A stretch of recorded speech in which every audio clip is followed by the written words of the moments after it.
Hello, everybody, and welcome to today's podcast with support for the USC Day of Service. We are meeting today with Angela Ann, who is an Annenberg alumna, but she is also a 7-time Emmy Award-winning journalist who anchors Central Ohio's #1 weekday morning newscast on WBNS TV. And I think you're going to enjoy hearing her story, her connection to giving back virtually to the Trojan family, as well as in her location, in her work as a professional journalist, and talk about how she got her start giving back as a student when she was at USC. So welcome to this special edition of our podcast with support for USC's Day of Service. Good morning, Angela.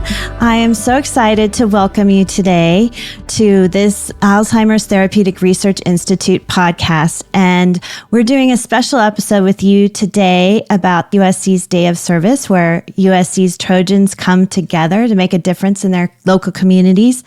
And you've been doing that in your local community, but you've also been working with us here at ATRI for many years, virtually as a volunteer with our World Alzheimer's Day. And I'm just so excited to tell everyone about you and share what you do. So let everybody know who you are and what you do. Thank you, Shelley. First of all, I'm so excited to talk about Day of Service. I feel like service has always been in my blood since I was just a child, and going to USC and working at the Alzheimer's Disease Research Center, but also being part of Best Buddies when I was on campus there.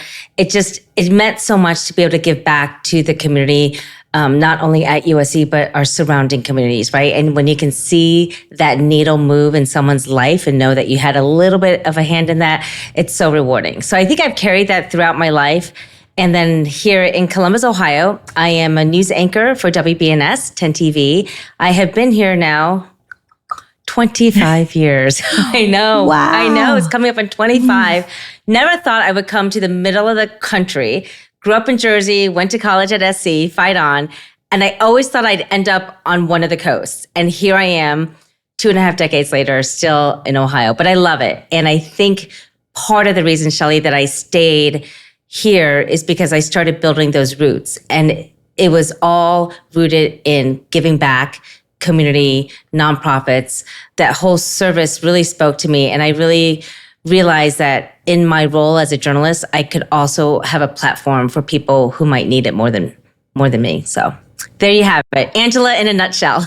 Yeah, it's wonderful. And, I think what was so moving to me when we first connected was how you had worked in this field while you were still a student. So share that story with everybody, because I think it really speaks to how we got connected originally. Yes. So halfway through my freshman year, working at a record shop, back then we had records. I think my dad said, it's not cutting it. So I started looking, and ATRI was looking for just a receptionist. And I thought, sure, I can answer the phones. I love to talk on the phone. They needed me to file stuff. I love to organize. So it was a perfect match. And after 3.5 years there, it became more than a job. From a professional standpoint, right, working for ATRI, it was about the families. Do you want to tell everybody what ATRI means? Yes. Stands for the Alzheimer's Disease Research Center. We love acronyms. I know, right? ATRI, ATRI. And I'd answer the phone. Hi, Alzheimer's Disease Research Center. How can I help you? And it would always be a caregiver on the other end, and somebody saying, inevitably, I need help, or I don't know what to do. And after hearing so many of those calls for help and knowing that USC was maybe for some families their last hope, it just brought a sense of purpose for me to continue to work there. I got to know many families, but I also got to know the researchers and the graduate students who just pour their heart and soul into trying to figure out everything they could about Alzheimer's disease to help these families. And so that was very rewarding. But on a personal side, my grandfather had Alzheimer's disease. And in the Asian culture, it is just something you don't talk about very often. I just knew my yeye, as we called him, was in a home, and we would visit once in a while. And I didn't even know he had Alzheimer's until one day I just said to my dad, and I was in high school, I was like, did he have trouble hearing me? And my dad said, no. I said, well, why wasn't he answering me? And I didn't understand. And that's when my dad said, well, he has a brain sickness is all that we were told. So at that point, thinking I'm in college, I finally could put two and two together. And I realized that if I could somehow learn more about Alzheimer's through the ATRI, I could perhaps help my family navigate what that space looks like. So very personal. Right. And to this day, when you reached out, I said, absolutely, whatever I can do to help families, not only on the West Coast, but bring that information to the Midwest through my platform, I'm 100% behind that. Yeah, and you just do a phenomenal job with working with us and doing those World Alzheimer's Days. And I just think back to when you first started it. We've done it several years now. I think it's been 4 or 5 maybe. Yes. Yeah. And just in that short amount of time, how much has changed in the field. And I just was curious how that's been for you doing those World Alzheimer's Days and what you feel about the field right now in terms of research. I think like you said, it's been 3-4 years, and I feel like we've gone through 10 years of research in that short amount of time. And I remember when just having that first conversation with you, Dr. Eason, and my mind just going, right? Because there was so much knowledge, but so much of it made sense. And that's what got me excited to say, okay, tell me more. What else are you doing? What's the next step? What are you going to figure out tomorrow? And just to see how much ATRI was doing in all those different pathways was amazing. And then fast forward to just last year when we had our last webinar, I had friends here who had newly diagnosed family members, and they were tuning in because they said, oh my gosh, this is exactly what I needed. I didn't know where else to go. So that's how I know that the reach for ATRI is so much bigger than Southern California. Absolutely, absolutely. And I think about, your personal story, and I as well having connection with family history of Alzheimer's and my family as well. Personally, how are you taking that information from USC in comparison to what you're hearing on the street when you talk with people? You said people were tuning in because they had people newly diagnosed. And so what is the most common question that you're getting from those people when you're interacting with them? I think for so many people, they want to know not the why did it happen, right? Why was my loved one diagnosed? They want to know what's coming next. What should I expect as a caregiver? And that's probably the toughest one to answer, right? Because everyone is so individual and different.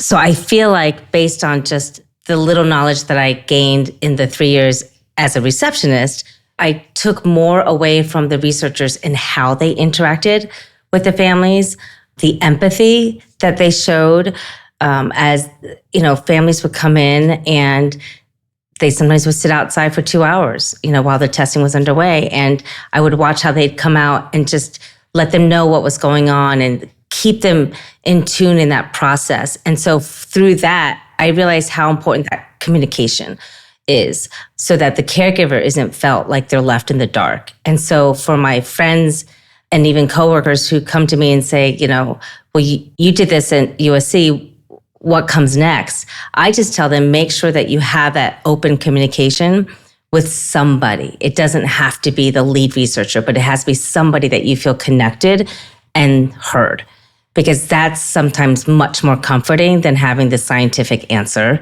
on a piece of paper. Absolutely, absolutely. That's very true. And that's sort of the feedback we also get from our research participants and their caregivers when we're working together. So I think also I wanted to find out from you, when you're doing reporting about Alzheimer's research in general, do you find that there's concern about getting the right information, where to go for finding the best information? And what do you normally tell people? I tell people to go old school. When I say go old school, it would say, hey, go to USC, go reach out to ATRI. And I think that when you come with a family history, right, then that to me feels like maybe that's the game changer that this study might need, right? They might, whether it's a cancer study because my mom has it, like who knows, right? But if those boxes get checked, then okay, yeah, sure, use me. If using me in some way, whether it's through my work or through my body or through science and research, I'm going to be helping future generations. And I look at my daughter, right? And, she's in the 6th grade, but who knows where her life will be even in 10 years from now. And so hopefully all of that is just about paying it forward as we talk about USC's Day of Service. Day of Service. Yeah, it all circles back for sure. How have you stayed connected to your Trojan family aside from working with us and World Alzheimer's Day? Tell us a little bit about your Trojan family connections. Well, I can't believe there aren't as many Trojans in the Midwest than California. I don't know why they wouldn't want to come to a completely flat Midwest, but we are what they call the Silicon Heartland now. So there is, we are getting a lot of people from California moving here. Cost of living is a lot better. Healthcare is much more accessible. I'll just put in that plug. But in terms of like trying to stay in touch, I think the nearest alumni group is in Chicago, maybe for me. Oh, wow. It's a 5-hour drive, so it's not that hard. But what I do like to do is whenever I see on LinkedIn, I love to see when they say, 3 USC alums work here. I literally will go down a rabbit hole and be like, who are they? Can I get in touch? If I send them a note, will they think I'm, this crazy person on LinkedIn trying to reach out? And I always start off with, hey, fight on. I'm a USC grad as well. Like hoping that will open that door and that conversation. So that's been kind of fun. Not hugely as successful as I would like, but, just staying as connected as I can with the university through also the Annenberg School of Journalism, where I got my degree. So that's been fun too. I mentor a lot of students through there. Oh, wonderful. Yeah, the mentoring, I think, is the key. I think that's one of USC's strength is, not only that Trojan family, but giving back. So thank you for all you do to connect and get more involved as an alumni, even if you are in Ohio. First of all, Shelley, I think it's great that you have this true heart, honestly, of finding different ways to showcase Trojans and how we can all give back. It's a lost art, to be honest. When I see a lot of young kids coming through the newsroom and they don't understand why I MC or volunteer for 60 different events a year. Wow. Yeah, it's a lot. But I think to myself, and it's not because I want the attention, but I feel like it's, again, if not me, then who? Who will these smaller nonprofits be able to turn to? Who will be the voice for them? And even if I can do a small Facebook blurb or whatever, and somebody in need needed to hear whatever message that they had, then that's service. That's changing someone's life. And so, if I can give up a little bit of my time, we have one shot at this life. Why not help the people around us? So I would just encourage all Trojans to kind of move forward with that thinking from the day they step foot on campus. It's all around. There's so many opportunities. And that's what I loved about my time there. I miss you more now that I think about it. Oh, I do. Well, we have to get you back, hopefully for something in the near future. Yes. I know you're busy with everything you do there. And maybe, creating opportunities like this where we can expand the virtual community by having this podcast, by having events virtually with folks. I think that can elevate how you can reach more people as well, more Trojans and connect. Absolutely. Absolutely. And on a funny side note, Shelley, is, obviously Ohio State Big Ten conference. And so when USC and UCLA joined, everyone looked at me and said, well, who are you going to root for now? And I was like, we're going to have to put a pause on that one because I'm Trojan through and through. Yeah, it's a big change for us, but I think it's been exciting to, expand our football reach and see these new games. I really just wanted to just say thank you again for everything you do as a Trojan and just, share my immense a gratitude for being able to connect with you and keep this relationship, this Trojan family connection that we have virtually and across the country in this way. And so thank you so much, Angela, for everything you do. Thank you, Shelley. Much appreciation to you as well and everybody there at ATRI for what you do day in, day out. I know it's hard work, it's tough work, but it's essential work. Well, thank you so much and fight on. Fight on.